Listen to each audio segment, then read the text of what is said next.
ഞാൻ നല്ല പാലക് പനീർ ഉണ്ടാക്കാൻ പോവുകയാണ്. ഇപ്പോൾ അതിനായിട്ട് എനിക്ക് കിട്ടിയിരിക്കുന്നത് ടെസ്കോയുടെ ബേബി സ്പിനാച്ചാണ് കേട്ടോ. നമ്മുടെ ഒരു സാറ്റിസ്ഫാക്ഷൻ സ്പിനാച്ച് നല്ലപോലെ കഴുകിയെടുക്കണം. കഴുകിയിടാൻ വൃത്തിയാണ്, പക്ഷേ എന്നാലും നമ്മുടെ ഒരു സാറ്റിസ്ഫാക്ഷൻ കൊണ്ട് നല്ലപോലെ കഴുകിയെടുക്കണം കേട്ടോ. ഇത് നമ്മൾ വെള്ളത്തിൽ നല്ലപോലെ ഒന്ന് ബോയിൽ ചെയ്യാനായിട്ട് വെക്കുകയാണ്. ഇത് സ്പിനാച്ചാണ്. നമ്മുടെ നാട്ടിൽ നമുക്ക് വേണമെങ്കിൽ പാലക്ക് യൂസ് ചെയ്യാം. പാലക്ക് ഓർ സ്പിനാച്ച് ഇത് രണ്ടും ഇതിന് ഉണ്ടാകാൻ വേണ്ടിയിട്ടുള്ള സാധനമാണ്. നമുക്ക് ശരിക്കും ഇത് നല്ലപോലെ ഒന്ന് ബോയിൽ ചെയ്തെടുക്കണം. എൻ്റെ മോൾക്ക് ഭയങ്കര ഇഷ്ടമാണ് ഇത്. അതാണ് ഞാനിന്നിപ്പോൾ ഇത് പ്രിപ്പയർ ചെയ്യാൻ കാരണം. അതുപോലെ കഴുകി വെച്ച 2 സവാളയും ഒരു തക്കാളിയും. ഈ പഠിക്കുന്ന പിള്ളേരുടെ ബുക്കിലൊക്കെ ഇച്ചിരി അഴുക്കിരിക്കുമെന്ന് പറഞ്ഞ പോലെ നല്ലപോലെ കുക്ക് ചെയ്യുന്നവരുടെ ടേബിൾ കട്ടിംഗ് പ്ലേറ്റിൽ കുറച്ച് അഴുക്കൊക്കെ ഇരിക്കും കേട്ടോ. നമ്മൾ നല്ലപോലെ കുക്ക് ചെയ്യുന്നുണ്ട്. നമ്മൾ വളരെ വൃത്തിയായിട്ടാണിത് മെയിൻറ്റെയിൻ ചെയ്യുന്നത്. ചോപ്പ് ചെയ്ത് വെച്ച ഒരു വലുതും ഒരു ചെറിയ ഉള്ളി, ഒരു ചെറിയ തക്കാളി. ഇത് നമ്മൾ നാട്ടിൽ നിന്ന് ഉണ്ടെന്ന് പിച്ചാത്തി കേട്ടോ. ഒച്ചറ അമ്പലത്തിൽ നിന്ന് മേടിച്ച പിച്ചാത്തിയാണ്. നമ്മൾ വലിയ പിച്ചാത്തികളെല്ലാം മേടിച്ച്, പക്ഷേ ഒന്നും അരിയാൻ പാകമില്ല. ഇവനാണ് ഇപ്പം നമ്മളെ നല്ലപോലെ അരിയാൻ സഹായിക്കുന്നത്. സ്പിനാച്ചിൽ നല്ലപോലെ ഫൈബറും പ്രോട്ടീനും ഒക്കെ ഉള്ള സാധനമാണ് കേട്ടോ. സ്പിനാച്ച് നല്ലപോലെ ആയിട്ടുണ്ട്. ഇതിപ്പോൾ നമ്മൾ പെട്ടെന്ന് തന്നെ ഇതിനകത്ത് നിന്ന് എടുത്ത് നല്ല ചിൽഡ് വാട്ടറിലോട്ട് മാറ്റണം. ചിൽഡ് വാട്ടറിലോട്ട് മാറ്റുന്നത് മറ്റൊന്നുമല്ല, അപ്പോൾ ആ കുക്കിങ്ങിൻ്റെ ആ ഒരു ഇതങ്ങ് അറസ്റ്റാവും. അറസ്റ്റാവുമെന്ന് പറഞ്ഞാൽ നമ്മൾ പണ്ട് കേട്ടിട്ടില്ലേ, നമ്മുടെ പോലീസുകാർ വന്നിട്ട് യു ആർ അണ്ടർ അറസ്റ്റ് എന്ന് പറഞ്ഞാൽ നിങ്ങളിപ്പോൾ പോലീസ് കസ്റ്റഡിയിലാണ്. ഇനി ഇതുവരെ ജീവിച്ച പോലെ നിങ്ങൾക്ക് ജീവിക്കാൻ പറ്റത്തില്ല, ഞങ്ങളുടെ കസ്റ്റഡിയിലാണ് എന്ന് പറയുന്നത്. ഇതുപോലെ ഇത്രയും നേരം വെന്ത പോലെ ഇനി നിനക്ക് വേവാൻ പറ്റത്തില്ല. നീ എങ്ങനെയാണോ ഇതുവരെ നിന്നത് അതുപോലെ ഇനി അങ്ങോട്ട് മുമ്പോട്ടിരിക്കണം, ഞങ്ങളുടെ കസ്റ്റഡിയിൽ എന്നുള്ളതാണ് ഈ അറസ്റ്റ് എന്ന വാക്കിൻ്റെ അർത്ഥം കേട്ടോ. ഓക്കെ, ഇനി അടുത്ത് നമ്മളിത് ഇവനെ നല്ലപോലെ ഒന്ന് സോക്ക് ചെയ്ത് പിഴിഞ്ഞ് നമ്മുടെ മിക്സിക്കകത്തോട്ടൊന്നിട്ട് നല്ലപോലെ മഷിപ്പരി കൊടുക്കണം.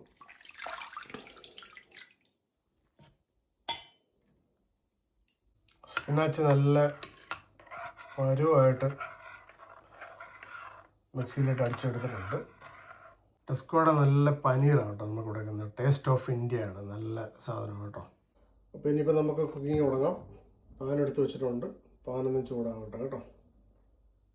ഞാൻ കുറച്ച് ബട്ടർ ഇതിലോട്ട് ആഡ് ചെയ്യുകയാണേ. ബട്ടർ ഒന്ന് കിടന്നതിനകത്ത് നല്ലപോലെ ഒന്ന് മെൽറ്റ് ആവട്ടെ കേട്ടോ.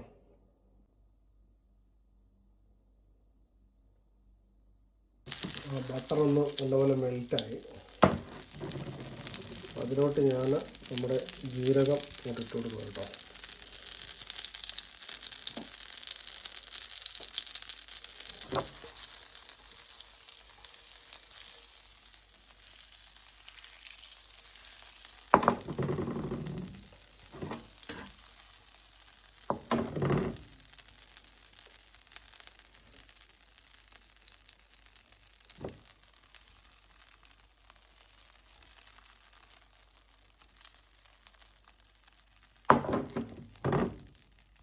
അപ്പോൾ അത് കുറച്ച് റെഡി ആയിട്ടുണ്ട്.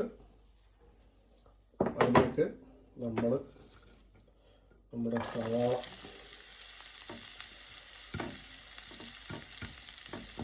നല്ലപോലെ അരിഞ്ഞ് വെച്ച സവാള അങ്ങോട്ട് ഇട്ട് കൊടുക്കുന്നുണ്ട്.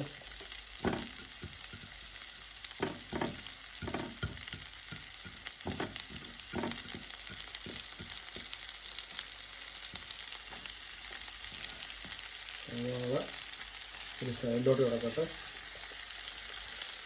അതിൻ്റെ കൂടെ നമ്മുടെ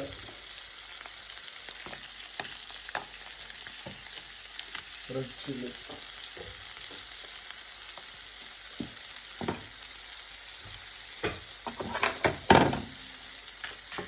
നമ്മളിതിനകത്ത് വേറെ പച്ചമുളകും മുളക് പൊടിയും ഒന്നും ഇടുന്നില്ല.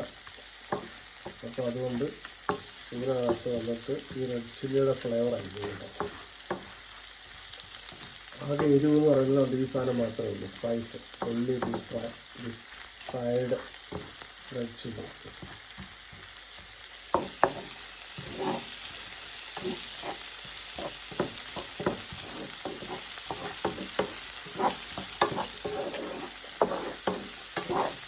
ഞാനെപ്പോഴും ഈ തടിയുടെ തവി യൂസ് ചെയ്തിട്ടുണ്ട്. എനിക്ക് മറ്റേ ഇതിൻ്റെ സൗണ്ട് ഇഷ്ടമാണ്.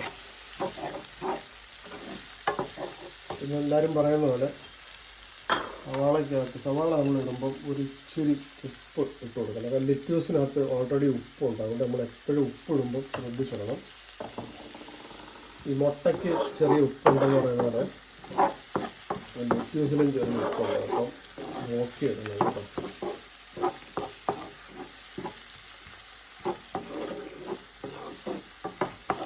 ഏകദേശം സവാളയും നമ്മളിട്ട സാധനങ്ങളെല്ലാം ഒരു പരുവായിട്ടുണ്ട്. അതിനകത്തോട്ട് ഞാൻ എൻ്റെ കുറച്ച് ഗരം മസാല, നമ്മുടെ മസാലപ്പൊടി ഇട്ട് അവരെ ഇട്ടൊന്ന് ഇളക്കി ഇതിൻ്റെ കൂടെ ഒന്ന് റെഡിയാക്കി. നല്ല മണം വരുന്നുണ്ട് മസാലയുടെ. പിന്നെ ഇതിനകത്ത് നമ്മുടെ എല്ലാത്തിനകത്തും ഇടുന്നൊരു സാധനമുണ്ട്, എല്ലാ കറികൾക്കും നമ്മൾ ഇടുന്നൊരു സാധനമുണ്ട്. അതിനെ കൂടെ നമ്മൾ ചെറുതായിട്ട് ഇതിനകത്തോട്ടൊന്ന് ഇട്ട് കൊടുക്കണം. ഇതൊന്നുമല്ല, നമ്മുടെ മഞ്ഞൾ പൊടി പൊടിയിട്ട് എല്ലാം ഒന്ന് ഇളകിടുക.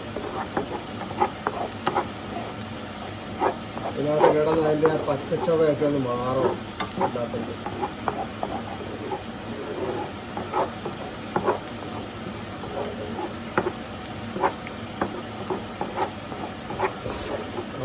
മണം നല്ലപോലെ നമ്മുടെ മൂക്കിലോട്ട് അടിക്കുന്നുണ്ട്.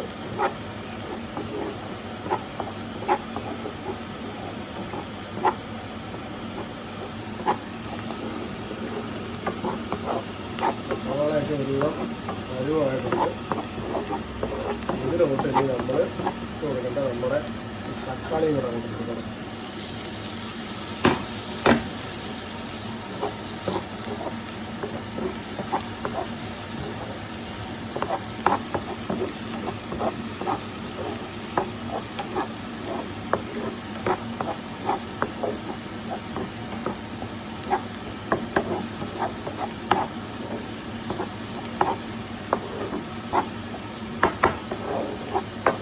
ഇതിപ്പോൾ ഞാൻ വീഡിയോ പിടിക്കാൻ വേണ്ടിയിട്ട് ഇതെല്ലാം ഇങ്ങനെ അറേഞ്ച് ചെയ്ത് വെച്ചൊക്കെ ചെയ്യുന്നത് കൊണ്ടാണ് ഇത്രയും ലേറ്റാവുന്നത്.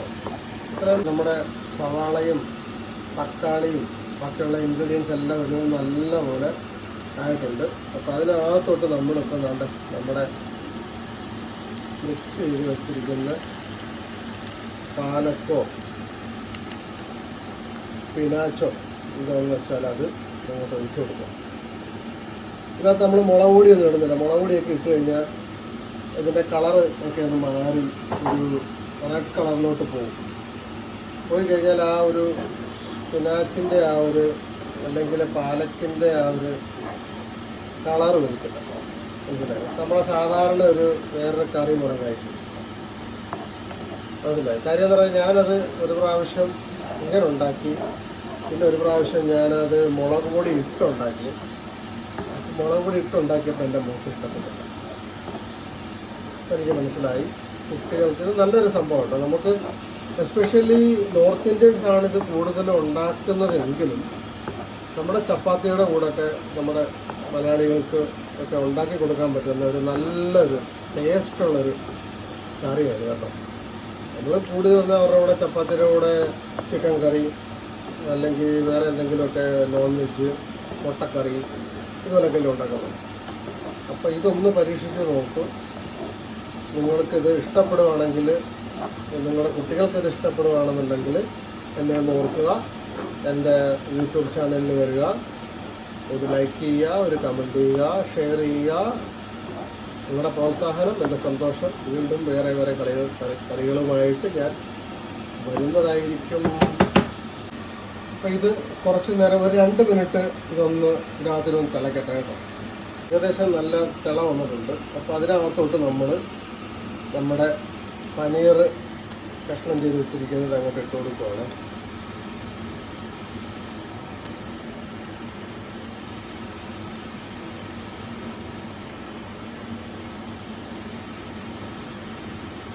എനിക്ക് നല്ല വിശ്വാസമുണ്ടെന്ന് എൻ്റെ മോക്കത് ഇഷ്ടപ്പെടുകയില്ല. കാര്യം ഏകദേശം മണവും കാര്യങ്ങളൊക്കെ കഴിഞ്ഞ ദിവസം ഞാൻ ആ മുളക് പൊടി ഇട്ടുണ്ടാക്കിയതിനകത്ത് അവർക്ക് ഇഷ്ടപ്പെട്ടില്ല.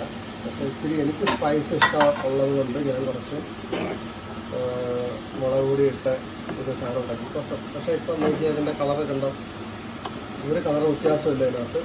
ഇതിനകത്ത് ആകെ ആഡ് ചെയ്തിരിക്കുന്നത് പറഞ്ഞാൽ നമ്മൾ ഇട്ടിരിക്കുന്ന ആ റെഡ് ചില്ലി ഇത് മാത്രമേ ഉള്ളൂ. ഇതിനകത്ത് എല്ലാം ഒന്ന് മിക്സായിട്ടുണ്ട്. ഉപ്പും കാര്യങ്ങളൊക്കെ കറക്റ്റായിട്ട് വന്നിട്ടുണ്ട്. അപ്പോൾ ഇതിനകത്തോട്ട് ഇതിന് വേറെ ഒന്നും നമ്മൾ ആഡ് ചെയ്യാനുള്ള ആവശ്യത്തിനുള്ള വെള്ളമുണ്ട്, കഷ്ണങ്ങളൊക്കെ ആവശ്യത്തിനുണ്ട്, എല്ലാം ഇതായിട്ടുണ്ട്. അപ്പം ഞാനിതിനെ ഒന്നടച്ച് വെച്ച് ഒരു 2-3 മിനിറ്റ് ഒന്ന് വേവിക്കാം. വേവിച്ച് കഴിഞ്ഞപ്പോഴത്തേന് ഇവൻ സെറ്റാവും. അപ്പം നമ്മുടെ പാലക് പനീർ റെഡി ആയിട്ടുണ്ട്. ഇതിപ്പോൾ നമുക്ക് നമ്മുടെ ചപ്പാത്തിയുടെ കൂടോ പൊറോട്ടയുടെ കൂടോ ഒക്കെ നല്ല രീതിയിൽ കഴിക്കാൻ പറ്റുന്നൊരു സാധനമാണ് പാലക് പനീർ.